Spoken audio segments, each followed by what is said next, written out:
Last time నీ బర్త్డేకి మీ mummy ear rings గిఫ్ట్గా ఇచ్చింది. అవి పోగొట్టుకున్నావని తెలిసింది. మీ ఫ్రెండ్స్తో చెప్తుంటే నేను విన్నాను.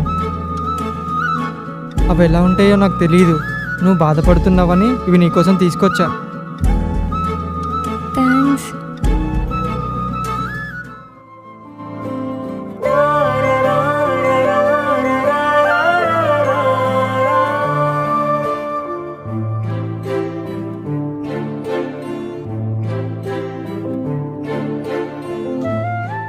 సరే మరి ఇల్లు వచ్చింది, ఎగ్జామ్స్ మంచిగా రాయి.